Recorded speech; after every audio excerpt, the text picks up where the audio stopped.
Chloe Fineman coming up. About time. Yeah, it's nice. We enjoy getting current cast members on our podcast. It's very interesting to hear what's going on right now at 8H in New York City. She was about to do the Dua Lipa show. She had to do an impression of Dua Lipa. We talk a lot about how you go about learning an impression. She and Dana gave us some pointers of how it comes from being assigned an impression or you come up with your own impressions and how tricky that is. She will talk about how she got Timothy Chalamet. Oh, yeah, she does. And she does a very good, and she finds little hooks. She is a gifted impressionist, but she's also an actress and a great sketch player. She has a lot of great stuff on that show, and she's blowing up, as they say. She's blowing up. We talked about what advice Lauren gives her, what Lauren gave us. Lots of funny stuff. She was very loose and fun. I didn't know really much about her personality because I just see her on the show, but great to get to know her. We had a lot of laughs and we cracked up a lot. I really had a great time talking to her. Yeah, definitely. It's another charming young lady joined us, and and we spent a lot of time asking about what people are saying about us in 8H currently. It's always fun, and she was fascinating and adorable. She's a really, really sweet, lovely person. Yeah, here she is, Chloe Fineman.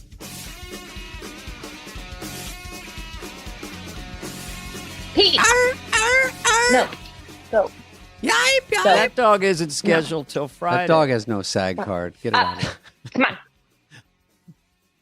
No. Okay, Chloe, I have a new character for you. No.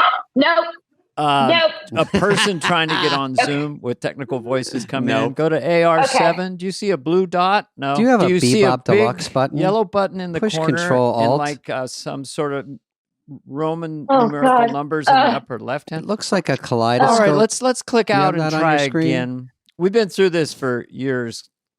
It's very common. Martin Short took 45 minutes. Did he? Okay, that makes me feel wonderful. I was kind of committed, but I think a half hour. Okay, yeah.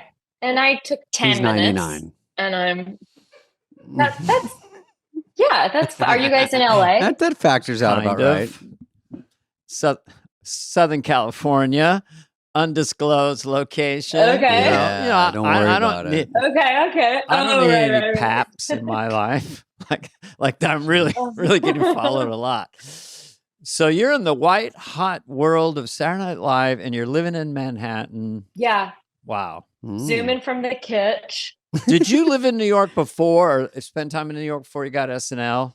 I did. Not to be, did you ever live in Northern California? Oh yeah, no, I'm from San Carlos, and you're from Piedmont. Yeah, Berkeley is what I tell people. Is Piedmont next to Copeland? Piedmont is a really, really nice place. I've done yeah. My brother lives there, but the name kind of does he sucks. Really? Piedmont right now. Really? That's insane. Yeah. Whoa. Is it next to Copeland or not? Oakland. I get it. God damn! I'll say it one more time. I didn't I'm know not going to walk you through all of them. You can only use that joke when someone near Oakland is on the podcast. My driver, I went to see my brother. Of course, I have a driver. And he goes, welcome to Copeland. I'm like, what? Whoa, I keep track of these Copeland jokes. That's David's 7th. Yeah. And within 4 minutes. Wow. No, it was more of a marijuana place growing up. I grew up in Berkeley, and then in high school I moved to Piedmont. Berkeley's pretty cool. Yeah, cooler. The first time I lived in New York, I was like doing something. Anyway, I was like 25, 26. And I'd never been to New York. So I just wondered, you lived there before and then you get back and now you have the coolest job you can have in New York, probably. Yeah, I went to college here. So I've been here in the West Village for like over almost 20 years. That wasn't on your research, was it? Okay. I guess so. My first 20 minutes, I got to tear up. No. Yeah, I went to school here. So I've been here since I was like 18. I'm 35. Oh, okay. Yeah. And did you ever walk by Rockefeller Center? You knew that's where SNL was and kind of go, I had a Might be really fun. exhausted roommate who was an intern. She was like a page, and she was so tired but so Oh. happy. That was the only knowledge of it. I went to like drama school, so I thought I would do like Shakespeare. I never thought I Can would you give us be a here. little Shakespeare? What's the ultimate Yeah. Shakespeare? Robin Williams did a lot of, he was doing Shakespearean stuff, and he always had one leftover Shakespearean thing. He wouldn't use the mic, but he was just being Robin Williams. Oh, look, the moon, it hangs low like a testicle in the sky. Like that was, he did that 1,000 times. A little bit of a hybrid. Yeah. Is this a dagger I see before? I guess, is this a penis I see before me? Come, let me clutch thee. Here we go. Oh, Clutch. Oh, Not too hard. Common problem. If the mic went down, Robin would always go, oh, common problem. He had so many. We love him. But so what else do you want to talk about? Sarah Sherman. Oh, we know your little doofy buddy, Sarah. Yeah, my little freakazoid pal. How is, I want to ask you that you did the Paramount. She hit me up and said, we're doing the Paramount after you. And I was Austin. like, look at these girls. Within minutes, they're doing the same theater I'm doing after I've been sweating and slugging it away for 50,000 years. And then I think it probably sounded like fun, but how does that happen with you two? And then what do you do? That's a good, we're very different, but it works. I think we're obviously Sarah's like extremely disgusting and nauseating. And there was like a 30-minute slideshow of like a vagina prosthetic that Louis was mad at her that he didn't get to make. And it is so disgusting. And then I come out and I do my impressions, but I make them orgasm. So it's like a rated X. Yeah. I try and fit it in. It's an after dark kind of show. Well, you have your crossover audience from SNL, and so it's more potent. And then it would be like me and Dana going out. It's like people that like it go, oh, if they like one, they'll take the other, or they like you both. That's always fun. And it sounds like it's a very intriguing show that I would see for sure. I think it sounds just fun because I don't know what it is. And so people just want to go because you're both good and you're both funny. So that's, and also your personas. Start. We're just meeting you now, which is fun. And Sarah is sort of sweet. I don't know, or like you're not like kind of. And then when you're working blue, it has this energy to it. Yeah. You don't expect it. Two nice little Jewish perverts coming out. Yeah, it was good. Yeah, I saw when we did Chloe I used to work at the show too. When we did the whatever Sandler's tour, and then she was on a couple with me. Yeah, it was so funny because I didn't know her at all, and then she was. Actually, super easy to talk to, super fun. She's very magnetic personality, so she's very sweet. And then she gets out. I don't know her act at all. Then she's like, New York, where's my New Yorkers? Sticks the mic out, and then they kind of go, hey, there's a couple here. All right, what about that pizza? How about the garbage? And then now they've stopped applauding. What about abortions? What about that? And she goes on for another 19 times around the side going, and now I love it because she doesn't give a fat fuck at all. She did a lot of chilling abortion material in Texas. Abortion chunk, yep. Yeah, big abortion chunk. It was great. That's and you gotta follow it. I'd be backstage going, I'm up there going, should I do 7-Eleven and then McDonald's? If you're orgasming as your impressions, which are really stout. Yeah, I want to hear a few of those, by the way. Hear that. Which one, just to get which one kills the hardest? Which one do they eat up? It's different. It's different every place. I've been doing it for years. I'm always like, God, this is so hack. But, not everyone's. And say like Drew Barrymore starts strong. They all do pretty good. And then I think I do way too many than I should. People and then they're kind of like laughing just to be nice. In Texas, the Ted Cruz orgasm does better. Yeah. Yeah, there's like an old Melania Trump one. I do them all. I just do them all. Oh, you do? Do you do Melania? Mm-hmm. Mm-hmm. Of course. Did I say it right? I think so. Melania? Yeah. Melania. Close enough. Yeah. I know what we're talking about. And do you do, I've seen you do men. Is it harder or is there any difficulty to do men? I can do like beautiful boys. I think like a beautiful boyish man is much easier. Real men. No, I think they're so hard. Harry Styles, I remember like doing in front of Harry Styles at the show, and I bombed so badly. Horrible horse. Locking was it on eyes. air? Was it? No. And like he was like looking at me in disgust. But yeah, doing it, and I most of the men I do, I happen to do it in front of them. God, you just get them delivered to your front door at SNL. Timothy Chalamet is kind of he's so huge right now. Yeah. You're the only one who does him. There it is. Yeah. Kind of. Yeah, but he's nice about it. You can tell I don't know, I'm like a lot older than, I just feel like this like weird older woman just like obsessed with these little boys. He's very kind about it. But it's hard not to, I don't know if you have this where you like slip into the voice when you're around the person. No? Because you're sort of mimicking, you're picking it up as you go, probably. Yeah, and they give you all these hooks, he was totally. Dana's great at that. Well, we're sister, brother from another mother. Yeah, with your Timothy, you find these rhythms and hooks, and then they really help you get in it. It's like, what's that sound you just made as Timothy? So like, it was like listening to a lot of interviews. This was like before he became huge. I started working on him, and it was like, growing up in New York, you're growing up in New York as an actor, and it kind of like rhythm like goes like that, and then he laughs. Yeah, and that's it. Just like a 19-year-old billionaire. He's like the most famous guy. They don't give a shit. That's why he doesn't get mad. You're kind of you're in that mold where you're accurate, but you're also an abstractionist. You're making it into a character. I tried to. I think that's like after hearing, like Lauren will talk about other people. You know, I don't know if he does that to you, where he talks about other people to kind of have you glean insight into yourself. And he'd always talk about you or Fred, and not being having a take. Yeah, not being like so. It's not like a biopic. Right. It's just sort of it's probably going to get laughs. Sorry, Dana. It's probably going to get laughs.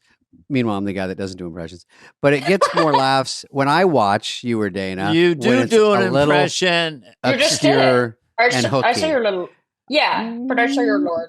I saw your little Lord. God damn, I thought of a good How long did Lorne it take you before you had a Lorne? Like day one or what?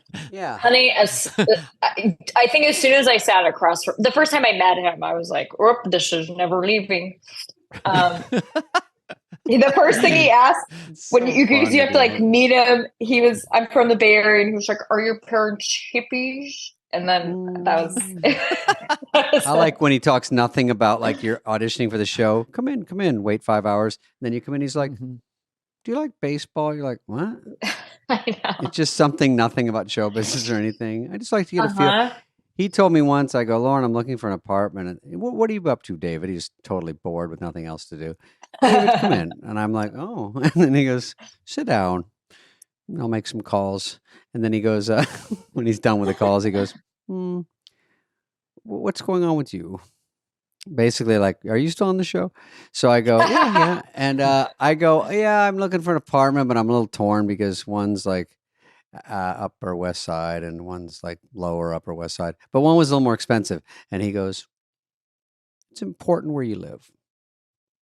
And I go, I know. He's very right. I think it's more of the price point. Yes, wait. The thing he said to me, which is why I'm always like, which is why we're trying to do these Paramount shows as much as possible. He was like, you always want to live in a place you can't quite afford. Oh, it's very close to what he said to me. Exactly. It's very important. So it is money's motivating. Not a problem. And I'm like, is it though? I think it is. Think. Have you been in like, okay, you're on 8H and Lauren's office is on the 9th floor and there's glass. I'm painting a picture for the listeners. And then you see the rehearsal down there and you're up there hanging out with him talking about something. And then in his own incredible Lauren way, be like, Kevin's going through that, it's the second season and where is this, he psychoanalyzes, not in a very sweet way, not mean, but You always wonder what he says about you when you're down there. I'm so terrified. I have very close friends who are writers on the show, and they just will not tell me. And I know it's awful, and would like never get out of my head. What Chloe's is she's kind of stuck in a, and then you're like, what? Yeah. Or like, but then I feel like when he talks about other people, and maybe it's that crazy making, but you're like, is he trying to say something about me? Where it's like, well, so and so was. If you're doing the same thing you did in your first year and your fifth year, it's time to go, and you're hard not to be like, yeah, but it's hard to take it constructively and move on. Yeah. Remember one time he said to me, anything new, or are you pretty much played out? I know. Did Bush Sr. and Bush Jr. have another baby? There might be another third one to do. Yeah, and it does kind of scare you. I mean, this is in the 80s, early 90s. I'd worry about the show because he'd get me worried. And I'm like, it's summertime. And I'm like, and you're also killing on the show. Well, but it's remarkably the same. Chloe, I have one. He told me, this is the last thing we'll talk about. He said, he goes, I see you on a lot of talk shows. I go, He goes, anything to add to that? And he goes, well, they can't miss you if you don't go away. Ooh, that's a good one, though. That's a lot of talk shows. Yeah. Yeah. I mean, hey, no. It's like doing commercials. And I think he was saying in general with celebrities, do a movie, lay low. That was actually the old school now. Yeah. Now it's podcast shit. But, just go away. But that doesn't work anymore. You can't go away. There's no way to do it.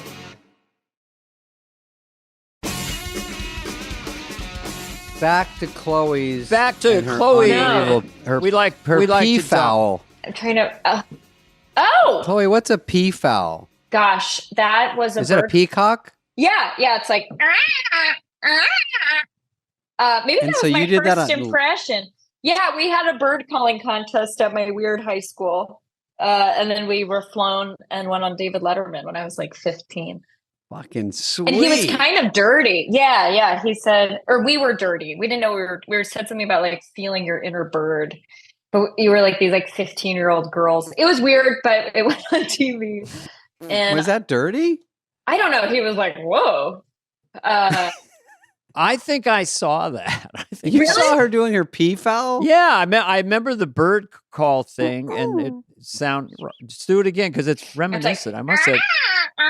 And then my friend went. It was the way. Oops. You have to get up. No. The way they do it in the high school is like you kind of put on like sketch. It's like you do bird sketch. You like develop a skit. Right. My friend and I did like some like arsenic and I don't know, we're these two old British ladies, and then the bird call happens. And so the people who win the bird calling contest ultimately I feel like have not hellishly bad sketch comedy.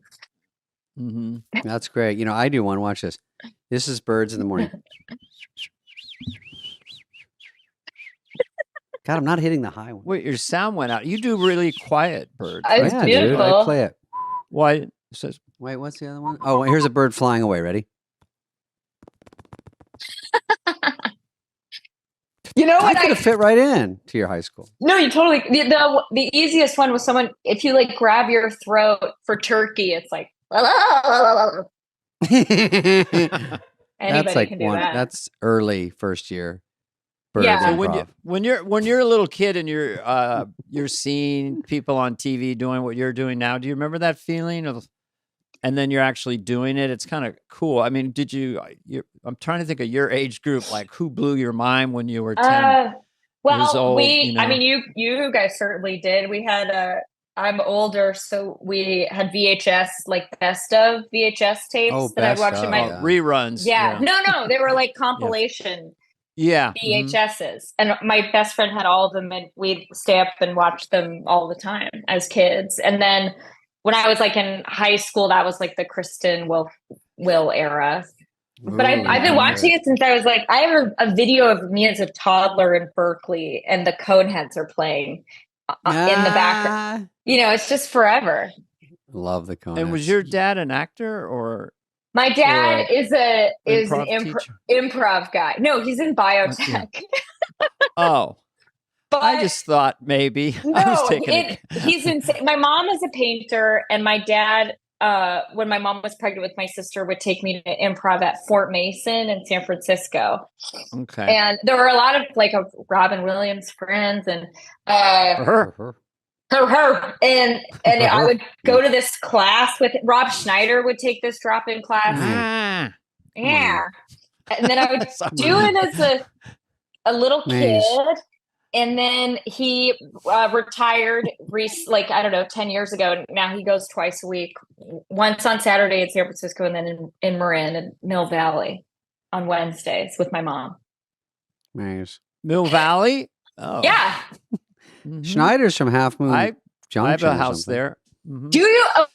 Okay. I believe you and I might have at one point had the same doctor in Mill Valley. Whoa. He would show you the other guy's x-rays. Huh. Interesting other guys. I'll bring it up offline. I don't know. I had a weird doctor who claimed to do your doctor stuff.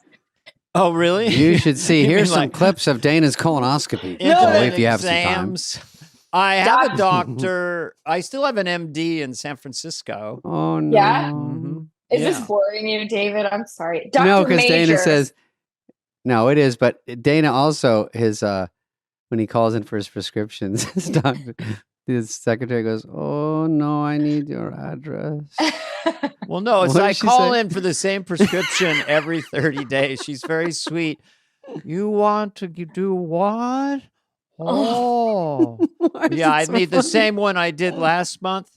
Oh, I'm going to have to talk to the doctor. And then 30 days later, hi, it's Dana, same prescription, same pharmacy. So awesome. Oh, you want to do what? What? Well, don't a lot of people call for prescriptions? Oh, yes. But so what was I have a Chloe question. Yeah. Why I have more of my nurse impression. I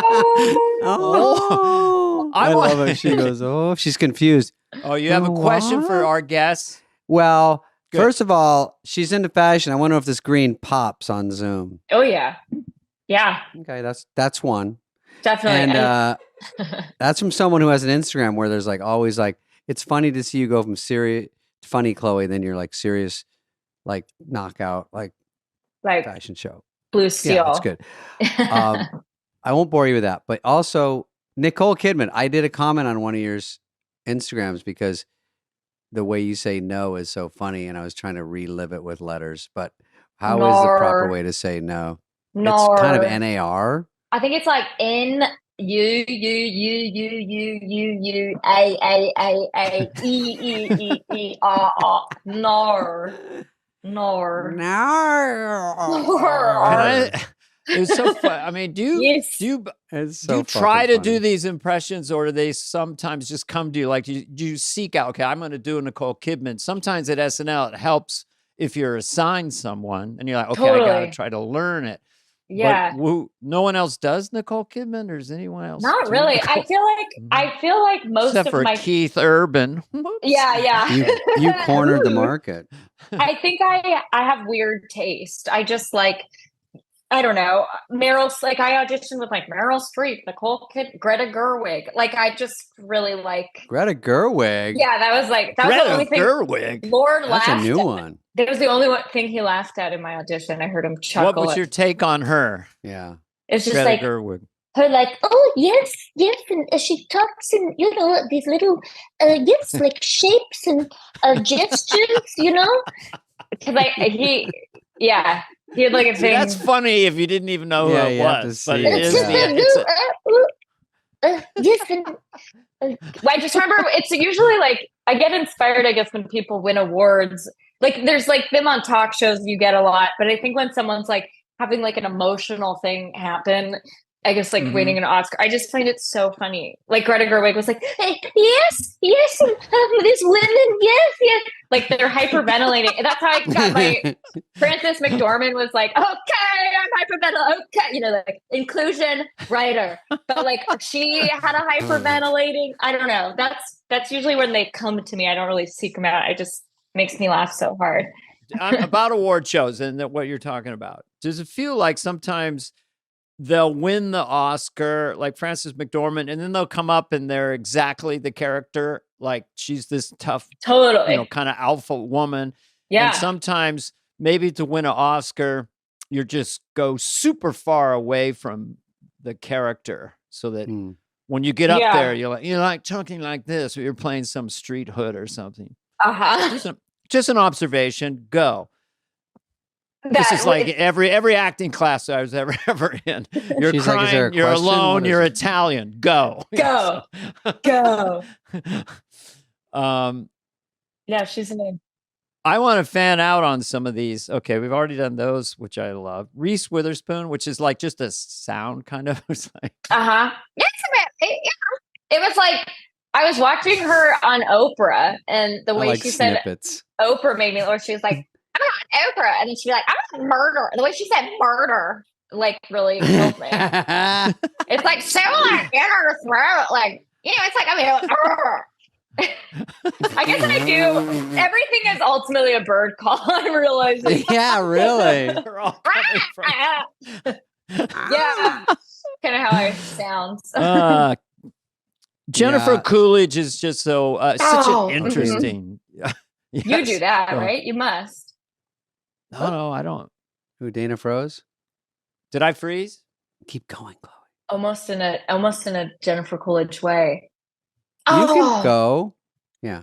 Oh, I mean, everyone I know has been doing that impression since we were like 10. Because we grew up American Pie. Oh, that's right. Mm-hmm. Yeah. But Lauren likes Greta Gerwig because I think when you come on SNL, I only had one impression, but if you come on and do something that hasn't been done, like Walken is at this point, but to do early Walken was great. Like I didn't do it, but when we saw him, I think Jay Moore, there was some back in the day. I'm like, oh my God, because you don't see it, and then you see it, and you go, oh, it's so clear. Totally, it's good to find those, and so if you see somebody new, that's great. Yeah. I also find, I think it was when I was like auditioning, it was like, don't do Drew Barrymore, don't do Jennifer Coolidge, don't do Christopher Walken, just stay away. But then I ended up doing Drew Barrymore just because I thought mine was really good. I was like, but I do think that's fun. And if I see people do like, God, I saw someone do like Rosamund Pike the other day, and I was like, "That's awesome!" Like that, it's exciting, Yeah, because it's not someone who's overexposed. So then you really have to go. Then you go, "Oh, that's it." Totally, it is fun. But I'm lazy. I find it hard. I find it if I make a goal of doing an impression, it's kind of a bad feeling when you first start and you don't have it at all, and you're just doing it to yourself in a room and. You have you're horrible. I can't do it at all. It's really a weird, how do you do it? What's your process? God, Sorry. It's that. No, it's totally that. I mean, I remember, and now I feel like once you've done enough of them, I feel like in a weird way, they all sound the same. And so you're like, I'm not good anymore. Right. You're starting with the same voice, your own voice. And it's hard to make it so different every time. Yeah. It was easy when I was like alone in LA. Like Chalamet was really bad at first, but I had like the luxury of just kind of being like sad and alone in my hot apartment with no air conditioning. I don't know. Like that was easy. And then I was doing stuff at UCB and the Groundlings at the time. And the worst one I've ever done, and I still can't get it, was Lena Dunham. It was like for a UCB show. And I think it was like, if they sound a little too close to to my voice, it's like, I can't, my brain just like doesn't know what to do. Right. Also, I don't think people, maybe they know when they're listening, but a lot of it is also not just you. It's a writer knocking at your door at like 1 a.m. on Tuesday going, hey, can you do Sydney Sweeney? Because we got you doing her in the scene. You're like, oh, tomorrow? Okay. And then you just have to kind of go, all right, I got to find something. And then a funny wig. And then, things could help it a little bit, but totally, you've got to, you got to be ready when you get assigned someone in a sketch. I do feel like if I'm really stuck, laughs are such an in. Oh, Yeah. Mouth, the way what their mouth is doing and their laugh. Anyway, that was that. Your Boring. mouth can move around a lot. No, I just find it interesting. Like you're okay, so you do all these impressions, and everybody knows it, and then you're doing characters, and you kind of, in a way, you don't want to be couched as like people today. It doesn't really matter to me at this point.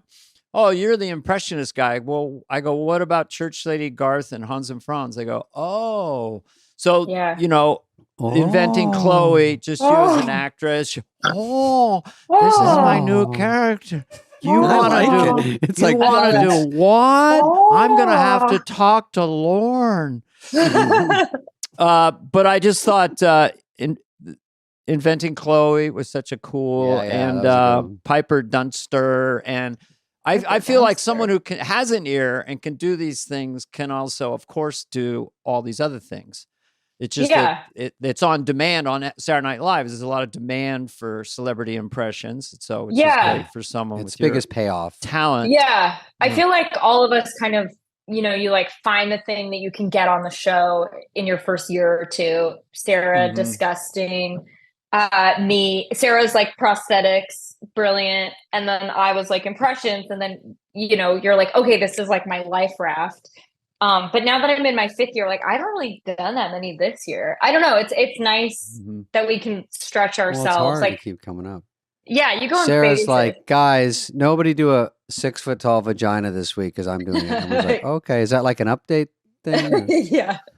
But Sarah's Sarah's done like amazing characters this year and like these awesome pre-tapes, and I kind of really focused on pre-tapes for like back like last year and the year before. That was like the thing, and I've done a lot more live. I don't know. It's cool. You can really like stretch yourself at the show. What was the character you did a pre-tape with during COVID where you had a short blonde wig and then you played both parts? Ule. Yeah, Ule. And then and she was living with you, and then you had to film it. Did you have to do that all yourself or not? Yeah. My boyfriend. All the filming? He was in the other room working on a Quibi show, wanting to absolutely murder me the whole time. R.I.P. R.I.P. Are you drinking hairspray? What is that? Okay, a water bottle. Oh, I have a notion. I don't know what it is, but I when I think of you as an actress and wanting to really commit, there's something in my head here that it's you and Sarah, probably presentational, like some sort of science symposium to high school kids or something, and there's little volcanoes and goo, and Sarah starts to make sexual innuendos, and you just get really, really mad. Like you accelerate to, I will fuck you up, you know, basically, without saying that. If you do that, you take her aside. I just think you letting go with that kind of anger on That's a great idea. Doing or maybe it's a science you fair. Write it yourself, but just the rhythm of that. Great. I see you being so funny in that character. We were talking that's really we want to go again. Like when it was Sarah's first year, and we got the PDD boys to stay up till like 5 a.m. writing this sketch where we were like. We were kids. We were sisters who had come home trick-or-treating. We were covered in chocolate, like on a sugar high. And it was Jason Sudeikis, and him and Heidi were like realizing they were going through a divorce. And we kept like interrupting, being like, I don't know. And it was the hardest bomb ever. The PDD guys were like, that's the worst sketch we've ever done. And she and I haven't written since. We haven't done anything since. Like it's so really? Yeah, we got to get over. We realized that in Austin. Like I haven't written with the PDD since this candy thing. It's like you bought yourself a year. Can you get eye contact in the hallway? With we like love each other. I just was like, God, and it was so long ago. I think everyone's forgotten, but sometimes when you bomb that badly, it's like hard to recover a bit. Well, what if you're at science fair and you're in high school? This is more of a sketch because it's all drier. And then she goes, it's like the volcano is coming. And then you go, can I talk to you for a second? Same kind of thing. And go, what are you? I want to see you escalating, getting angry, you know, like a frizzy wig. And I will I just feel like that. I will fuck you up. Yeah. Basically, I don't know. Do the PDD guys now write you have their to do own all stuff? the work. No, Or I did they think it's take your great. suggestions? No, they work really well with the cast. And then they do their own stuff. Jake, So can there's you a write couple. one for them? Oh no, they would never do that. Ah. Although there's a writer, Jake Mhm. Nordwind, who he Oh. pitched something to them and it didn't go, but they're open to there's a lot of like today's Monday, so when I get to work, everyone will be in Mike DiCenzo and Jake's office or PDD's office, and they all kind of like give each other ideas in a way. Right. Who's the host? Who's the host? Dua Lipa. Oh, nice. Yeah. Who's the music? Dua Lipa. Who's going to be in most of the sketches? There's a lot of doubles lately. I don't know if I love it. There I said it. There's a lot of duas. Get it? That was so bad. Yep. I'm going to be doing it all week. I used to be a licensed therapist. Oh, I didn't know that. So where are you? You're 5 years in. You're doing great on the show. You have all your buddies there. You're in the trenches with everybody. Yeah. What's your what is your headspace like? Are you feeling like, because some people like Eddie Murphy, day one they're like at a 10. As far as comfort there in your 5th season, are you feeling good, excited, or you're still like, where are you at? Where are you at? Where you at? I mean, we only have 3 shows left, so I definitely, and it's 80 degrees in New York, so it's definitely that like senior vibe. I also think senioritis a little bit. There's also, I remember, there's like those life rafts you need in a year, like you need enough things to hit to feel like you're not getting fired. Because I knew people in their 5th year who did get let go, so it never goes away. It's a common feeling. Yeah. And I think now I'm kind of like, well, so-and-so needs making sure enough people need wins. Although that's just what other writers have said. They're like, I'm not going to write with you. They say wins? I never even heard that. Wins, just something that they make their mark. Really? Yeah. No, it makes sense. Hits. Yeah. They were like, you had a good run. You've had a couple doubles, but not a home run lately. Yeah. Yeah. They're like, I need to help. Because when you reach out to writers, like, I'll try and help you with this, but I need to help so-and-so get a hit. It is hard to ask a writer. I would ask Smigel or I'd ask Conan, and they're like, they're already busy with something. It's hard to go, it sucks. Hey, I have knock. I have a dog shit idea that's not formed at all. Yeah. Could you spend 3 hours cracking the code with me to make it a C+? Yeah. Yeah. We're busy. No, I have a lot of like, I don't know. I'm not as like brazen about writing. Like, I'm like, I hate wasting their time. And like, I'm the most nervous on the show, just in terms of like letting writers down and the fears that they won't want to work with me again. Cause that is like the only way to survive the show. And so I don't really care about if the sketch, I guess I only care about like, well, these people help me write it. And if they cut it, those people aren't going to write with me again. So like that is a big part of it. And having enough real, of, yeah. And it is that thing of like, I can waste this writer's time for like 2 hours trying to crack my horrible idea, or I can just my wispy idea, suffer alone until I somehow have an idea. I've gotten better with that. I don't like suffocate writers to help me. I don't know, if I don't have something, I'll be like, I'm just gonna sleep on this and not like ruin someone's. I don't want to ruin relationships. You just gave me a sense memory of like Tuesday night at 2 a.m. I know, sick. And you're in a room with a writer, and everyone's just like this. Yeah. And the idea, the souffle is just deflated. It's just like 5 minutes of no talking, and then like, what if maybe if Farley could come in, fall through the ceiling and save it. It's horrible. That's us. No one is laughing. Everyone's like bloodshot eyes, and it's like, well, Keenan could enter. Keenan's our you always get a laugh. Yeah, 100%.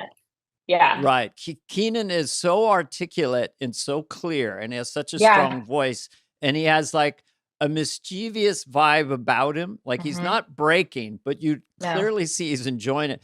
By the way, I just want to ask you. He really held together that Beavis and Butthead. I was going to ask you about the Beavis and Butthead because I know you came in at the end, I think. And so I thought because Ryan Gosling is such a huge star and his attitude, he's kind of breaking the whole show, but it's so entertaining. Yeah. So because people, but that's kind of a famous show and now a famous sketch of the most broken. So just speak to from your point of view. I mean, it was, well, for Mikey, none of us knew that's what even when we were. Oh, really? That's what I thought. They escalated it, right? We knew, like when we blocked it on Thursday, everyone was laughing just because of the lines that Ryan and Mikey have are so stupid. Like, I think Ryan has a line, where he's like, I actually have a really busy life. Like, that would always make Mikey like, the dumbest line ever. I actually have and you think he's not talking to him? He's like, this guy over here? Yeah. And then they ad-libbed on Thursday, or maybe it was Friday when we were blocking. They're like, I don't know this. Hi, Joan. Nice to meet you. Like, that was added. But then, just Mikey just looked so fucking dumb. It was shocking. What was the difference in his makeup because everyone had seen it at Dress? It wasn't. We all saw it at Dress. I think it was just it was like this. He just changed amped it up a few percentage points. He just made himself like 20% dumber. And that's all you need. Yeah, and Keenan Keenan carried that. Like, I don't think the sketch would have worked as much if you didn't have Keenan doing that. To the point where, like, by the time it got rolling. Yeah. By the time it got to me, I was like, I can't like super break. It's annoying. Like, right. It was already, because. Did Heidi stop laughing? Heidi was already, that was, yesterday? Yeah, I think so. I don't know. I'll see her today. I haven't seen her in 2 weeks. Her. Yeah. But Heidi never breaks. That was what was so like delightful about it. I've never seen her break. And it was more than a break. It was laugh out loud. It was a gut laugh. It made me laugh. I think that thing has like 20 million views or something. I mean, it's really It's awesome. Did Mike? Yeah. Well, Mikey and Heidi have known each other forever. So I think it's also like two longtime friends. I think she's with a lot of love for each other. So it's like, it was so heart. There's a lot of love behind that too. It was just great. It was fun to see. Everyone looked funny in it. The Beavis and Butthead, and then just seeing that, and then she really like she can't stop, which is always fun to watch. It's just a fun one. And Ryan Gosling's a huge star. The construction of the writing of having Keenan be the voice of the audience, like, hey, stupid AI conversation. They look like Beavis and Butthead, that, and then the seriousness and back and forth. It's sort of just a really well. Yeah, it operated at all cylinders. It did, but I don't know if you know this, but like they have pitched that sketch so many times. I didn't know this. Oh, really? Yeah, there's a Jonah Hill dress rehearsal you can watch. Wow. Oh yeah, this is like the third time maybe, and they said the Jonah Hill one's like hilarious. It just never like made it past the finish line. So it was cool when it happened on air, all these writers came down, like Streeter Seidel was there watching it. Cause I think he has taken that thing to table like 5 times. Jeez. Whoa. Man, a motivational speaker didn't get on right away. That took a long time. Really? And people would be shocked. And actually the writer, Bob Odenkirk, had left. And then we came back in the season and did it. That's a weird scenario. That's crazy.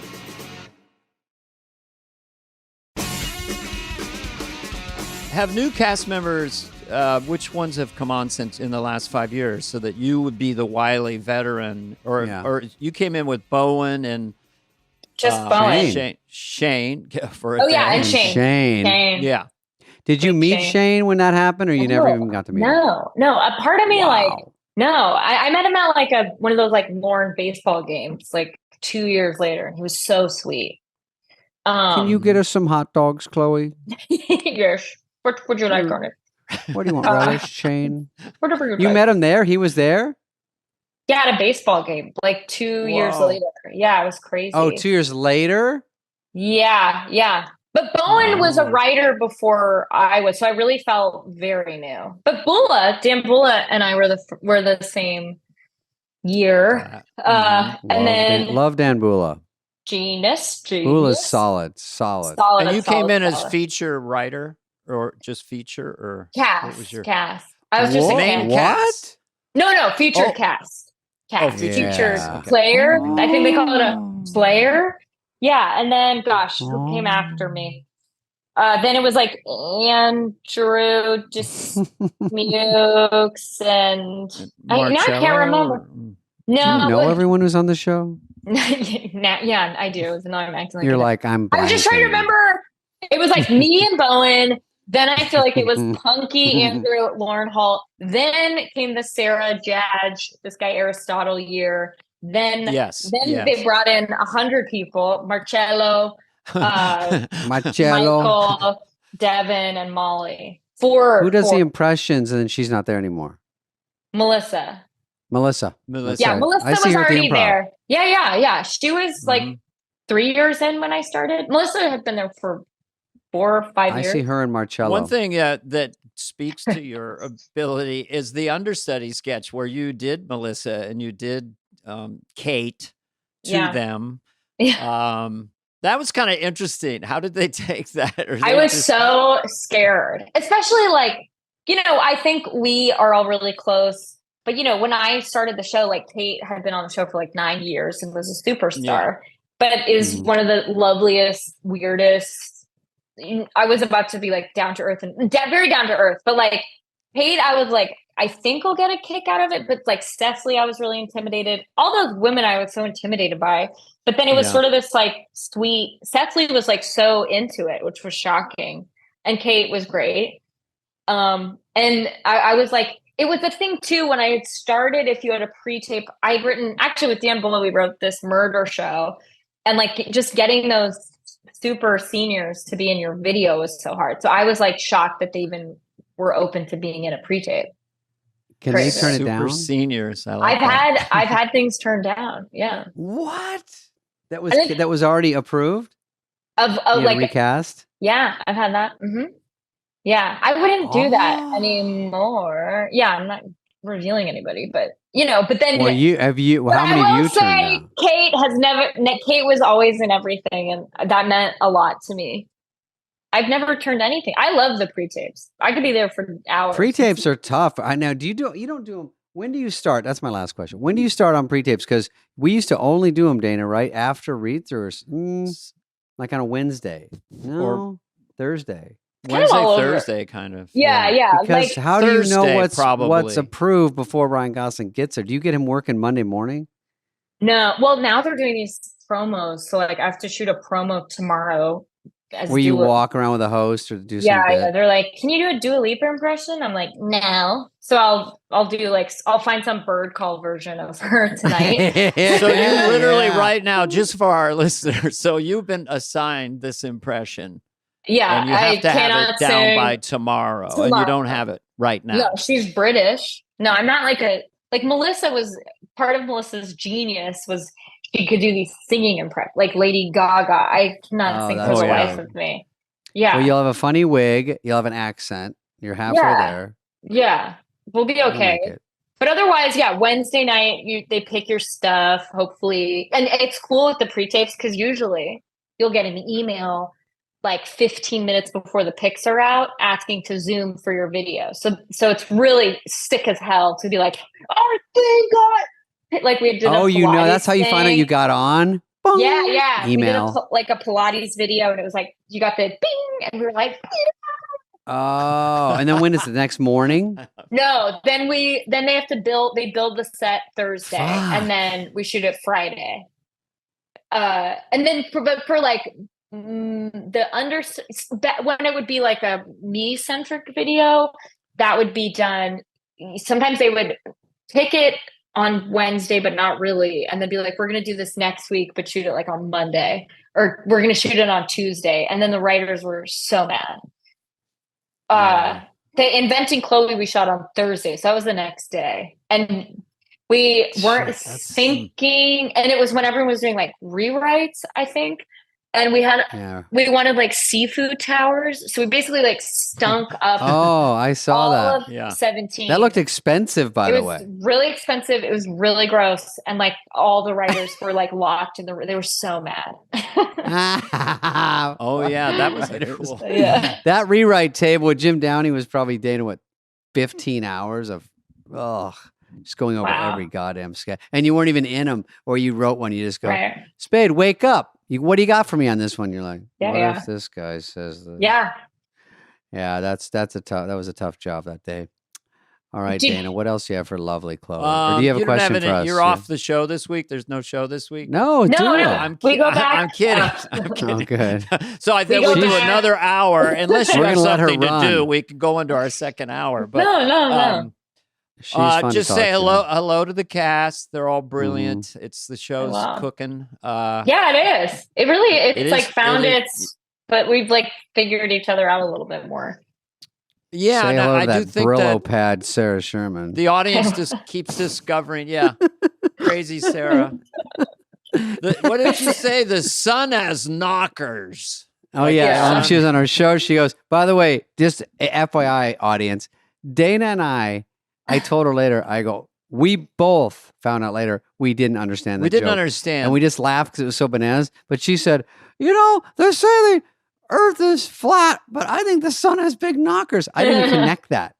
And then we did all these jokes about it. And then later, when I saw it on a clip, I go, oh, I get it. I didn't even get it. I didn't hear the Earth is flat. So that was the thing that I thought it was a non sequitur. And I was like, well, why do I even say I'm in comedy? I didn't get it. I was so embarrassing. She did a bit, and we thought it was funny anyway, because she was like, how the sun Mm-hmm. has just knockers. The sun has big knockers. Because she has a funny voice. She has kind she of does. she has a, Yeah.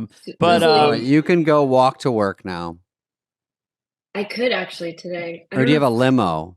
No. I like the sub. I'm near West Fourth, so it's like 7 minutes, 5 minutes on the train. Get out. All right, our last thing. We'll let you go. Okay. Do you have a fake pitch for the meeting today? Like, Or a real one? Chloe. It'll be like, Chloe. Anything? You're like, hi, Dua.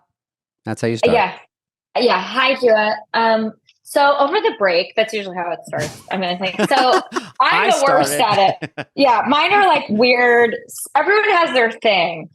Sarah. Marcelo kind of does this like, so I was thinking that he does like a Chalamet, like sexy baby thing.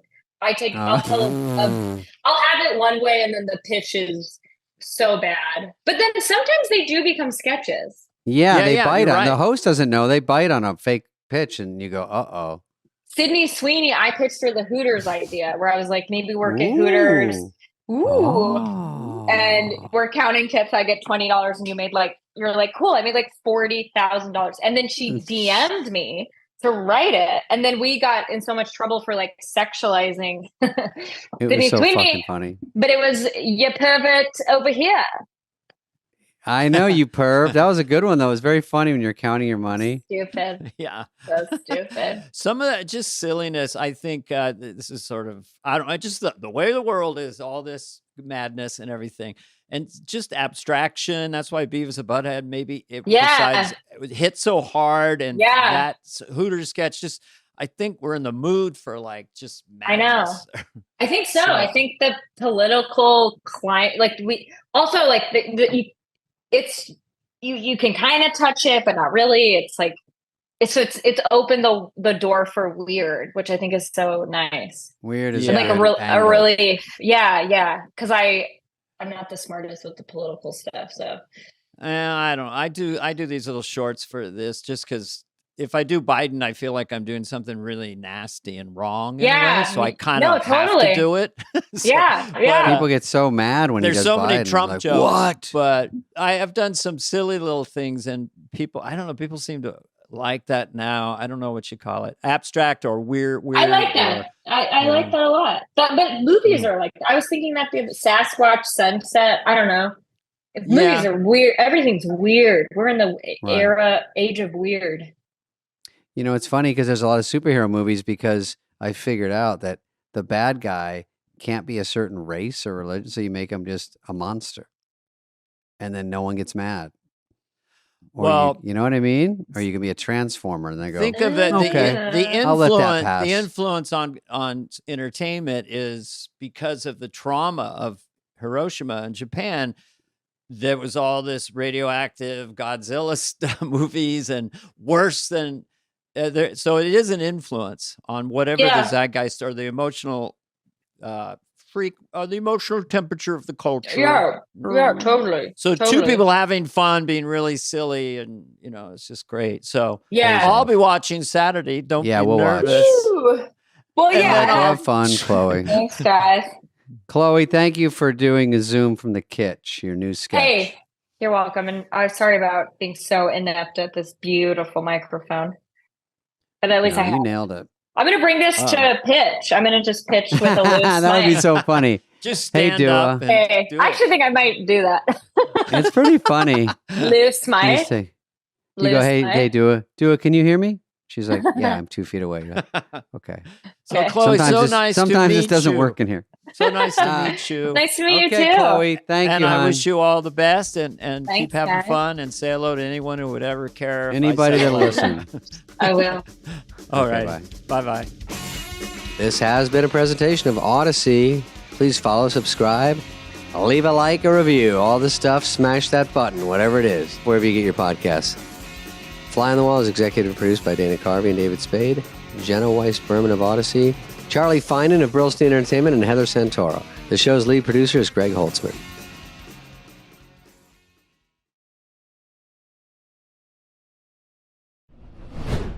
Hey, Dana, this is going to be Chris Kattan this week, and Chris was overlapping with me for a while, maybe you. I was just going to tell you that I got a lot of good feedback from the last couple of shows. Really? Which one? We don't really talk about this. Paul Rudd was on. Will Ferrell obviously was a home run, because he's so entrenched in SNL, and he's one of the all-time greats. And super talent. Paul Rudd. Yeah. I forgot that he was voted I forgot to tell him, I was voted one of the sexiest men in America. But when I looked, it said one of the sexiest. I'm one of the hottest sixes. What? I don't get that. I'm a 6, yeah. Oh, you're a 6? Yeah. I don't know, on a 1 to 10? Yeah. I don't know, different setup or something, kind of lost in translation. I'm one of the sexiest men in America. Yeah, but you're 1 to 10. I don't know. Yeah, I think people say, your book should be called My Life is a 6. I'm like, I'm at least a 6.5, right? Well, Dana? the job of the woman who's going to land David Spade is to convince you you're a 10. There you go. Or an 11. Yeah. Well, why can't you be? Women, look, here's, David, we haven't talked about this before. You can shut the camera off. Okay, please. Yes. Women like other things than just raw handsomeness. I mean, my looks don't matter. Am I really good looking? Yeah. Is it a big deal? No, I don't lean into it. Women can like sense of humor and smarts. And I put you at a 12 there. Okay. Thank you. See? I'm tearing up. Also, Evan, did you wipe the tear? that was very sweet. I'm not even going to say the next thing. Let's talk about Chris Kattan. Thank you, Dan. I'm going to start crying. Is it my new sweater? No, I don't want to talk about it. It looks like old OP. Well, it looks kind of vintage. Isn't that cool? Yeah. Well, look at this. Want to touch it? This is the one you showed me. I know. This is one I wear every week. The fans love it. Fans freak out. Fans freak out. Of I'm bring Kattan, up my cool meter for a second. Get your shades on. Kattan. Kattan is a brilliant comedian. He did a great job on that show. His physicality with Mr. Peepers. Yeah. It sounds funny, but as good as it gets. His commitment, brilliant. Who did you play? Mango? I played Kiwi on one of the ones when I hosted. He played Mango, and we had a fight. It's pretty funny. Well, yeah, Mango is... Mango, I know, it's such a quirky character, but we talk all about that. Yeah. We talk about Mr. Peepers, and we do get into how he got injured with all this throwing himself around the set. A lot of people have gotten some pain from that. Did you ever hurt yourself, fall backwards or anything? Going to catering once, I slipped on a... Somebody put some Lauren peas had on you the catering even in your 3rd season? David, if you don't... all the hot dogs are on one tray. It's not rocket science. It's so simple. If you have time, I'm going to cut your update to give you a little more time. He also talks about Will Ferrell and all the stuff they did together. And then and he was on Dancing with the Stars. Yeah.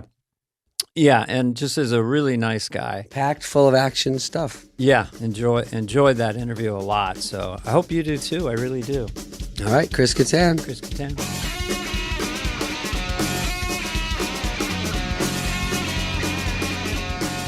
Is that better? Yes. All Yes. right, great. You know what the bad news is? Sorry about that technology. We're out of time. No, it's fine. How would Mango have tolerated? How would Mango? How would Mango deal with this stuff? I don't know what the frick. What the frick? Hey, Dana, you know, I did a Mango. Chris, do you remember? I do remember that. Are we starting? No. not Yeah. yet. I do remember that. I was Kiwi, your arch enemy. Yeah, you're Kiwi, and you got your buddy Chris Rock to be in it too as well, which was very nice of you. Oh, did he? What did he do? Yeah, he did. He did a little cameo. He was just like, at the door saying, "Mango, can I want you," or something. I don't know. He played himself. But that was his read. Mango, I want something you. like that. I want you, Mango. You know what's funny? I saw him on the show with someone about 2 weeks ago and then about a month ago, and I go, Rock, you're actually on the show more now than when you were a cast member. I know. and he hangs out a lot too, right? He just goes there. Why not? It's like a club. I know. It's kind of cool. That is cool. If I wasn't hosting and I was in New York, I've only been there once. Mm. I was actually, the 40th, but that doesn't Do you count. like going down the hallway and seeing pictures of yourself from 40 years ago doing a sketch? I have a difficult time trying to find them. You're like, Where's where's the the picture of me? Catan section? I know. Is there any pictures of me on this wall? Where is it? If you look at Anna Gasteyer's ones, you take them off and then we see you. I don't know. I have no They're idea. behind Hidden it. behind Anna, of all people. Get out of here. You're an all-star. I do remember that, though. Remember, I don't know if you ever felt this, but there was something about being on that show and being like, is there a picture of me outside of Lauren's office? Like, as if Ooh. that meant something. Like, oh, well, look, there's a picture of me in this sketch, and it's outside of Lauren's office. Like, that's something special. Yes. You know what? Right. When you go up the stairs to people listening, 8th floor is where you shoot the show. If you walk up the stairs, 9th floor, it's also the balcony of the audience you can watch. And it's also Lauren's office. And that's where they pick the sketches and on the air night. Mm-hmm. And if you walk up those steps and you're walking to Lauren's door, there's a secret door you can go in. That's right. But there's framed photos. And I would always like to be on one of those because the host would see it and then they would go, oh, that guy's on the show. He must be something. But there weren't any of me. We're all wounded little clowns. They were all of Dana. Everybody gets into that. Where's my photo? Where is it? Why not Yeah. me? I would get me? very relaxed when I would see Lauren on a show day. He'd have a tall, foot-long glass. He'd take an Amstel Light. Yeah. Right. Amstel Light. I remember that. Which is like 2% alcohol, whatever. That's how he, and then he would do that long pour. Yeah. And you're like, God, we have a show today. He's pretty relaxed. I guess we're in good shape. Mm-hmm. Sometimes I'd have a drink with him watching the monitors underneath the bleachers because I had nothing to do in the show. You guys are so self-deprecating about there. Hey, Lauren, can I get an Amstel? I don't think I sat with him in that, like, in a way of being, relaxed with him. I remember just being in there to get notes, but his notes were going through whomever was there at the time, like someone like Lyle or I don't know, someone was giving the notes to me through. Lauren was telling her the notes, and then she was telling me the notes. And you were 1 foot away. Yeah. Yeah, you know what? I like that. I forgot about under the bleachers, there's a monitor, and Lauren watches the show. And then he says what he's thinking during dress, and Lyle and someone write him down, maybe Aaron. Yes. And then Aaron. Right. Aaron Maroney. And then they go, I remember. He goes, too much blue. All right, what's he doing here? We don't need that entrance. Why do I see that trophy? Bring Keith in here. That's not a Chardonnay. It's more the color of a Pinot Noir. Yeah. Why are these shorts too tight? The I can shorts are see way too Catan's tight. balls. Why are the testicles so wide? Why is one lumpier than the other? How old is he? I forgot. How old is Catan? Can he be younger? Catan is Catan. Isn't that what he is? Isn't that what he is? Isn't he a full sentence, Chris Catan? Like a little boy. Spade. Yeah. Do you remember when I first got on the show, I was, put in your office or shared an office with you. And you remember that? You and I and Hugh Fink were... Fink was in we that? were Yeah. office mates. 96. I don't remember that much because I thought they sequestered me and Hugh away from everyone because I didn't do many sketches. That was a year, Dana. I stayed 1 year, maybe too long. And Right. I mean, you weren't there too long. Lauren goes, if you stay, do 5 minutes a week, you can do whatever you want. I was so excited to be seeing you because I was like I'm still a huge fan, but at that point I was like really a huge, like I loved your Tom Petty. I loved your I was like, oh my God. I was telling my mom, I'm sharing an office with Spade. It's crazy.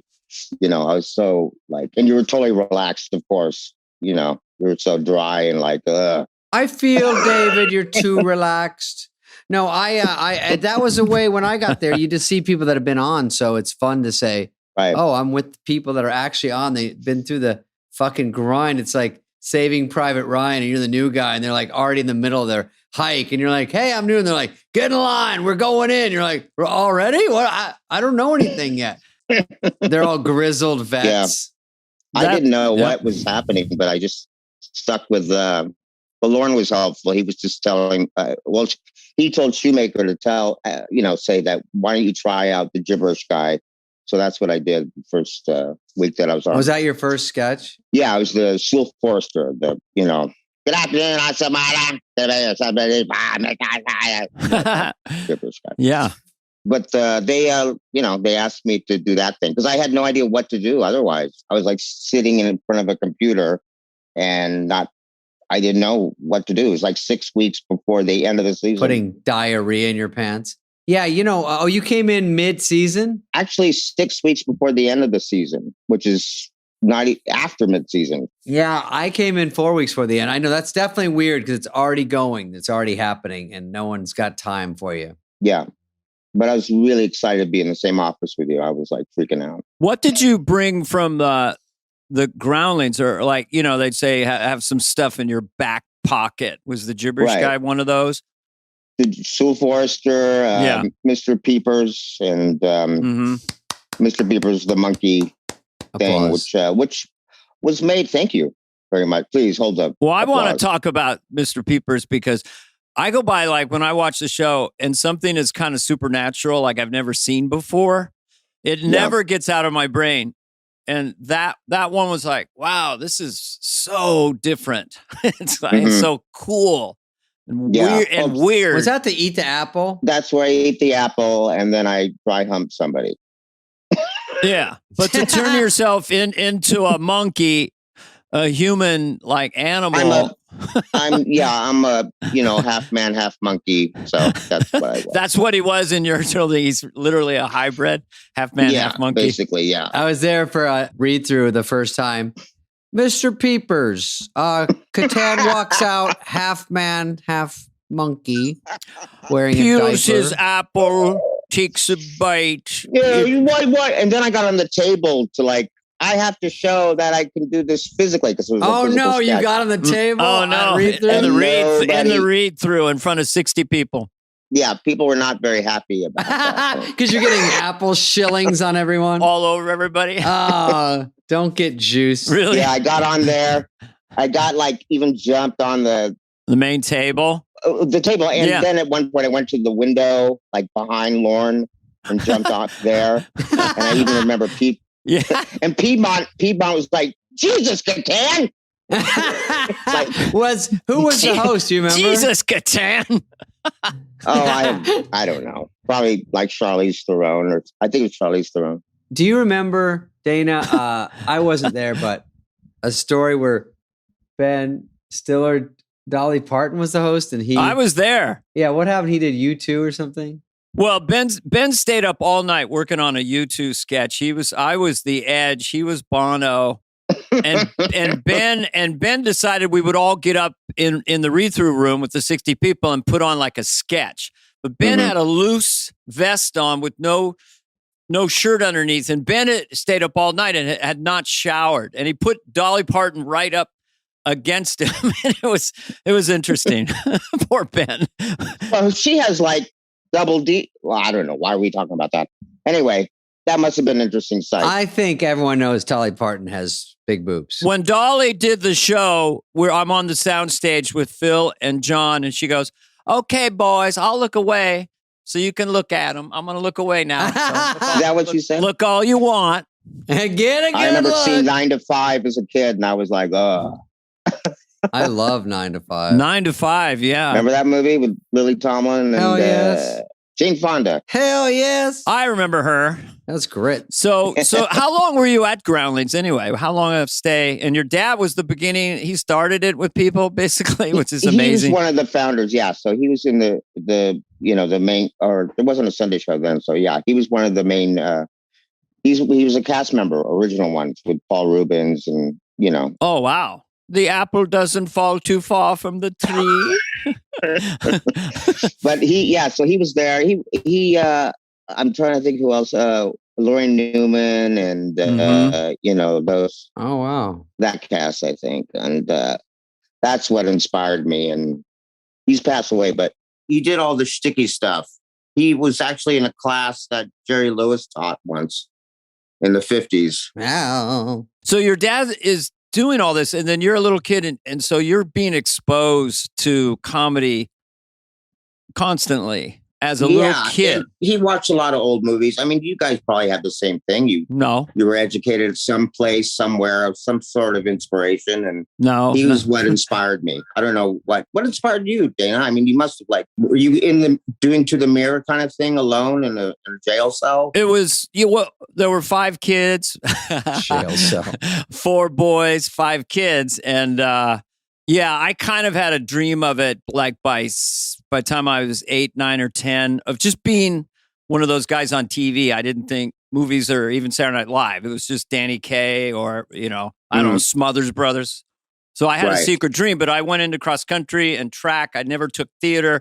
I was a busboy, then a waiter, and I finally got on courage and had years of stage fright, like little physical manifestations of trying to do stand-up. So that's how I got into it. But my dad was a high school teacher and my mom was a preschool teacher. But it's interesting to have a dad who specifically, is a comedy sketch wonderkind. Well, it's probably high pressure because they judge. You think they're judging, are you any good? And you're probably not that good. My dad was kind of funny, like dads are. And so I'm trying to make him laugh. And my comedy sort of gets shaped by what he thinks is funny. But he took me to Young Frankenstein. And he took me to some movies that he thought was funny. And it kind of made me go, oh, is that, you're going to be a student of your dad's comedy in a weird way, indirectly. What he laughs at. He watched MASH. That was kind of dry. I like that. And so that actually helped. If he was a super cornball, it might have thrown me. Well, you taught me you kind of introduced me to dry humor. I mean, there was other dry comedians, but you, Spade, were like the shit. I mean, the driest. You were like, wow, you just totally stamped sarcasm on television, to the ultimate level. And it was really cool to see. I remember that because I was brought up my dad would show me older things like old Hollywood, like the Chaplin, the Keaton, and the Marx Brothers, and Costello. A lot of physicality. Yeah. But also banter, bits, Marx Brothers. Yeah. Yeah. Well, but older Hollywood too, like black and white, stuff in the 40s and the 50s and that stuff. And I love, I love the team stuff between one person and another. And I thought connection and that kind of thing was really cool to see. And that's what really inspired me too. You had that with Farley too. Yeah. And, that was really cool to see. It's funny. I was thinking of Farley the other day because one time I know you have we both have neck troubles sometimes. I think yours pretty bad too. Yours is probably worse at this point, to be honest. But I was doing a motivational speaker. Maybe yours is better. I don't know. I'm not saying that to be negative. I'm just saying I know you've had some trouble. Oh, no, I know. And I'm going to text you. I did a motivational speaker and and he picked me up and he dropped me backwards through a table and it fucking hurt. And I rolled off and he goes, you acted like you were hurt at the end. It ruined it. I go, well, we're already at commercial and it did hurt. I had a 1,000-pound ox fall on me. You don't want Chris Farley throwing you around. That's not good. Can we do some jokes? Do I have to be? Anyway, it was funny that then I got up and I was like, ow. But my neck had been bad the whole time. Yeah. I separated my shoulder. It's bothers me to this day, but it's very functional on SNL doing I really was stupid to do it. It was over an ottoman doing like a Dick Van Dyke type thing, but I was Dan Quayle. Just went over and crunched it. And because, I don't know, my childhood was pretty rough. I did like 2 more. Then I was walking around with my shoulder up, and Mary Tyler Moore was the host, and her husband was there. He's a doctor. He goes, I think you separated your shoulder. So, but it was non-surgical. And the next night I had to do all these quick changes. But anyway, you get hurt in show business. Did they pop it in? No, they didn't pop it in. I got a bump, but I work it a lot. I keep it loose. I broke my ankle on a Sandler movie too, but that's fine. We don't want Sandler listening to this going, I can't do Sandler. Were you, I got to a place where I was like, used to the pain, but I like a trooper, like a football guy, I was like, I just got to keep going. Got to go with it, and not rest the pain. And I tell somebody, and like, I don't want to. I did tell somebody, but I was just still like embarrassed by it. Yeah. Well, it's also what you don't want instinctually, because I had the bypass when I was 42. You don't want. Some people like to be pitied. I find it an uncomfortable emotion of this sort of like, oh, Chris. Right. So I do understand the idea of like, let's just not make this become my trademark or how people see me. Right. And so for years I had that. Yeah. Yeah. Oh, do you feel okay today? That well-intended people, by the way, but I do that when I'm on a movie and they go, Spade's got a bad neck. And then by the time it gets around the crew, they're like, you have to go up on this step of this ladder. It's about 6 inches up. Do you need help? Should we get your guy in here to do it? And I go, I can step up a step. Okay, you don't have to do anything. We'll bring your stuntman in. We'll bring him in for the day. My stuntman was literally in the wings at all times, smoking, going, I think I should do this one. I'm like, it's just shaking hands with someone. He's like, we don't need you to throw your shoulder out because you're the biggest pussy in America. Did your stuntman look like you? He sort of does. I think I still have the same one. I think I'm starting to look older than them so much we have to get a new one. It gets older and older with me. But we had a good one, and they love doing stunts, man. It's so funny on movies. I didn't realize till later they get paid per stunt. So if they look at the monitor and everyone goes, I liked it. You want to do it again? They go, yeah. And I go, oh, he wants to do it again. And the stuntman once said, the head of it goes, coordinator goes, he's never going to say no. He gets paid every time. So he'll break his neck. He doesn't care. He just has to keep doing it. So I said, oh, let's not put him through it. But it's like bike wipeouts or falling off a cliff. And you go, they love it. They're good at it. I don't know if they love it. They're good. Well, sometimes they love it. I'm not saying I don't know if they love it, but tough job. I had a guy tap out. I had a stunt guy had to go into a big barrel of ice cold goo, like submerged 6 feet under. So you couldn't see or hear. Every orifice was full. And he literally came up. And he'd done other stunts, and then he kind of had a panic attack. So it was with Anthony Hopkins. So I had to go get in the goo, and that's where my childhood kicked in. I didn't like it, but fuck it, I'll just do it. Doesn't Anthony Hopkins do his own stunts? That's what I hear. Are you talking about Tony? Oh, gross. Anthony Hopkins and I call him Tone. Yeah, I called him Hoppy by the end, but it's not a competition. Listen, we bonded over our mutual crazy fathers, and then the last day of shooting, he kind of sounded like Rob Williams. He's so charismatic, just bizarre in a chair. Oh, do you want to come in my trailer for lunch?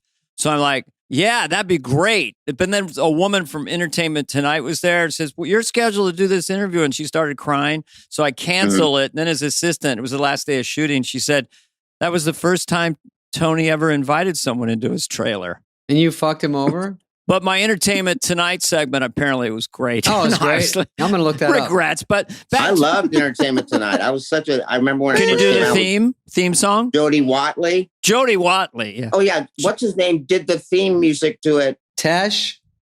John Tesh. Yeah, John Tesh. That's right, John Tesh. He wrote the music. Hey, Chris Kattan, when you did Elian Gonzalez, would they let you do that again today? You think? Whoops, cancel. Well, ironically, I'm doing an Elian Gonzalez film. Are you doing a docu-series for Apple TV? Yes. Really? The later days? No. Can you even tell me a little bit of how he talked? We just want to see what the censor. Probably the algorithm will shut it down. Yeah. The algorithm will shut it down if it's. Well, picture some child talking soft. Talking softly. That's it. Okay. And you did on the show. I think you did it right. Yeah, I did. And that's so funny. And then right now, I love that you brought that up of all Well, characters. I did Ching Change. If they ever find that, I'm done. no, Sorry, but because we were thinking that there's a lot of stuff where you do something on the show back then. Like I asked Timmy Meadows, could you play a woman now on the show? And he said, I don't know. So like, could you play a Mexican American on a show today? And I don't know if they'd let you do that. Probably not. I did an Antonio Banderas, and I don't think that was. I don't know if I could do Antonio Banderas now. Could I? I don't know. I do sometimes for fun. If I'm doing stand up, I love to do Al Pacino from Scarface. But the way I set it up, I'm doing Al Pacino's really bizarre Cuban accent. Blame Al Pacino. Well, I say it's one of my favorite performances, but it's so abstracted, Say goodbye to the bad guy. But still. I don't know when I might be cancelable, but I definitely am down to Western Europe, pretty much Scandinavian accents. Right. But the rest of the world is off base. Australian, we can still do Australian. You could do a cowboy, can't you? Just just a cowboy, like John Wayne or something. Yeah. Well, come on, Catan. The cowboy off limit. I just love that you're still doing great impressions, even though you're not on SNL anymore. I mean, you know what I mean? Like, you're so good at it, but you're still aware. And you're so good at I used to go out with this girl and she was obsessed with you. And we were I then became obsessed with you because of your characters. It was what is he going to be in a cold opening? What's the cold opening? Yeah. Is he going to be in a cold opening? It was all and you had this. Thank you. You were doing cold openings for years. I've seen him do stand up. Actually, Dana, the guy that booked me at this thing this weekend, he goes, I booked Dana and Don Henley at that gig that I came to. Oh, yeah. And Dana kills. He does these private functions. Sometimes Chris too, we all do these private things and no one sees them. Totally.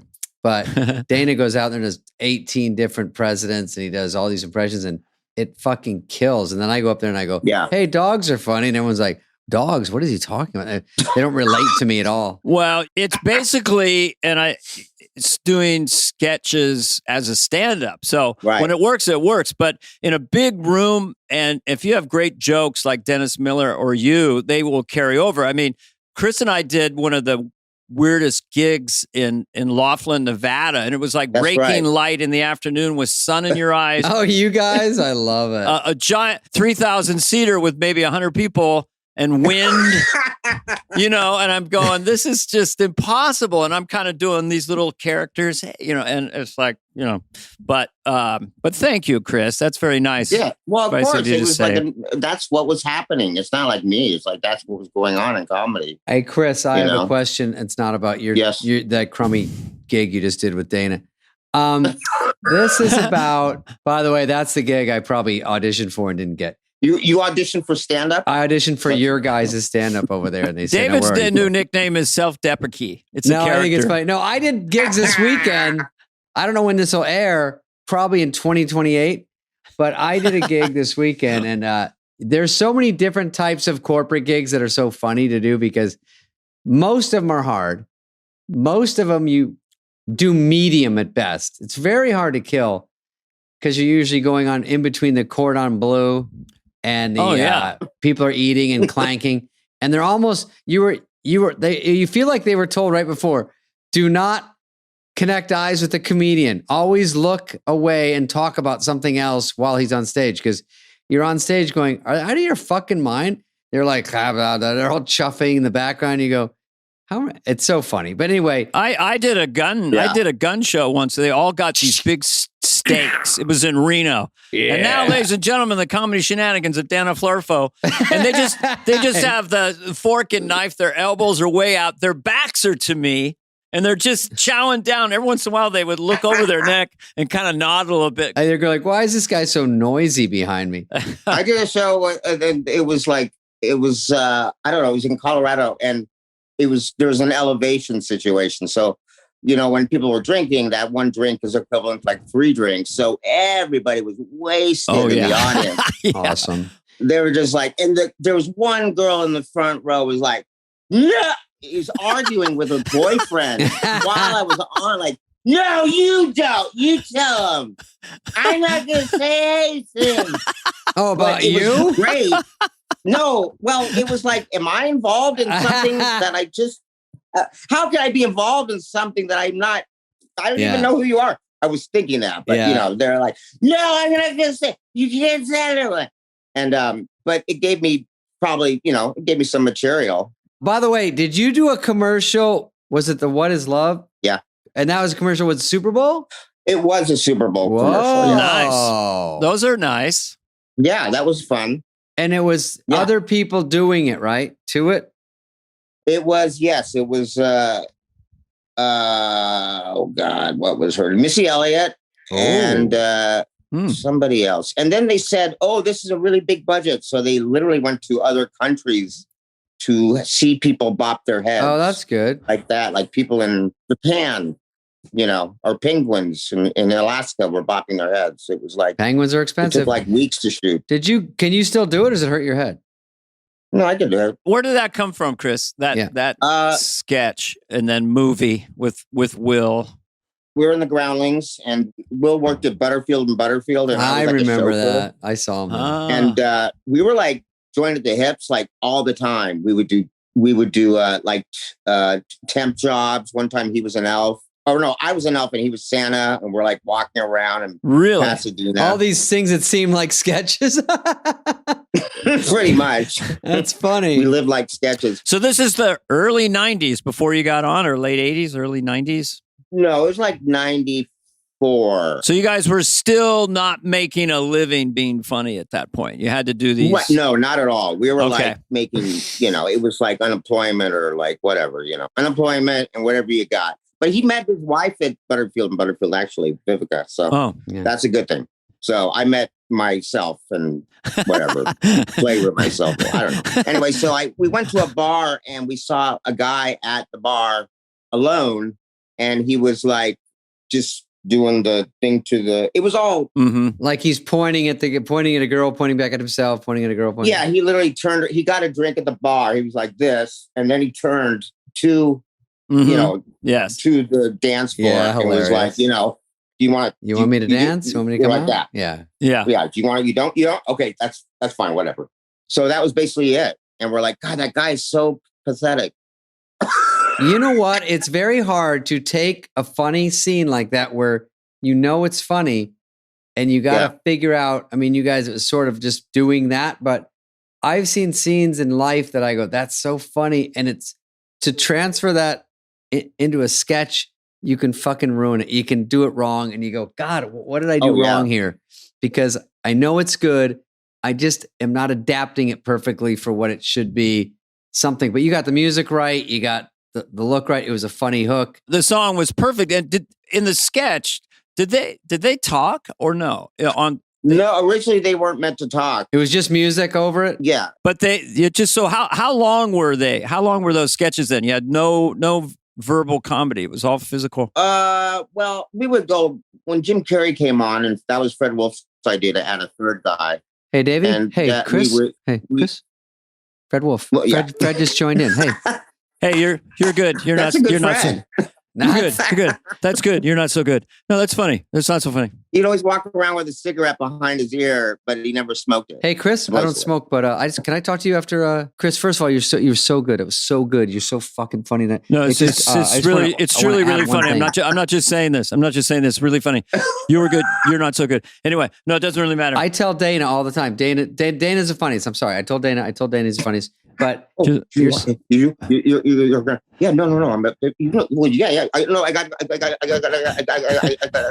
would never do something in my movie. You would never. I mean, you're so busy. There's no way. And you don't know. Do you still know? This is like the greatest thing I've ever heard. It really is. Really is. I'm sorry. I just wanted to join in the party. Dana, I was thinking about the thing you said the other night. It's the funniest thing I've ever heard. That's the funniest thing I've ever heard. Do you care if I write that up? Can I write that up? Should we do it's that? ridiculous. It's the funniest thing I've ever seen. Funniest thing I've ever seen. All Fred Wolf, folks. No, I'm not just saying this. Lauren said it was the funniest thing he's ever seen. Not just saying that. Anyway. Chris, so I remember one with Sherry O'Terry getting smashed in the middle. And what was Jim Carrey just doing it with you guys? That must have been a monster one. I think I remember that. I do remember that. Yeah, that was the sketch that kind of, took off. And I was listening to that kind of music, like techno music. I don't know why I liked it, but Will was like, you take care of the songs because I don't know anything about that weird, strange kind of music. You're like, all you need is one winner like that. That's one fucking song. It worked. Yeah. Did you guys, so you did a commercial of it. One. Did you ever was there talk of a movie? Did you do a movie of that? You did Night at the Roxbury. Night at the Roxbury, absolutely. And that's why you decided how they would talk. And how did they? I mean, just they were kind of. We just sat in a room in front of John Goldwyn, and we were like, he's like, so what do they sound like? Who, by the way, has a lot of energy. I think he still does, probably. Probably, yeah. And very sweet guy. And he's like, so what do they sound like? And Will and I were like, we're not ready for this. I know you're like, that's you could fuck it up because you could go, my guy sounds like this. And everyone's like, uh-oh. Yeah. Well, anyway, what are we doing? Yeah. No. I thought they would be sort of Eastern European for some reason. No, that was later. We were like, do we decide? We have to decide because we're writing a script now. Like, where are they from? We don't know anything. And somebody said, like, they're from, the Brooklyn, or like, no, they're from Beverly Hills. And no, they're Eastern European, and Steve Corrin was the writer too, as well. Will and I and Steve Corrin would write it. But when we sat in front of Goldwyn, we were like, what do we say? So we went, what's up? And Will went, what's up? And Goldwyn was like, I love it. So that was it. I love it. Print it. Lunch. So Corrin wrote the movie with you and Will? Yeah. We would be at the Four Seasons while we were doing, Lauren gave us a room at the Four Seasons to write after we wrote sketches at SNL. Oh. So we wrote the script while doing the show, which probably happens a lot. And then you go to the Four Seasons in New York? This was in New York, wow. Yeah. And then when we had a week off, we go to Paramount and we go in Lauren's office. And your old friend Erin was there, and she like just say, okay, she'd open up the place and we go write and Lauren's like, I'm over here now. You saw me in New York, now I'm in LA. Yeah. But his office used to be, it was like when he got that office at Paramount, or got it again, because he did Black Sheep with you and he did Tommy Boy, and then he did Wayne's World with you, Dana. And then he would refer to those all the time, obviously, because that was his Paramount stuff, and they did so well and people loved it. But we got that office, and it used to be Crocodile Dundee's office. So they were taking off the Crocodile Dundee posters and putting up the Lorne movies. Like Coneheads and Three Amigos. That's not a noise. Crocodile Dundee is down. Lauren's got some hits over there. Shit. Yeah. Oh, of course.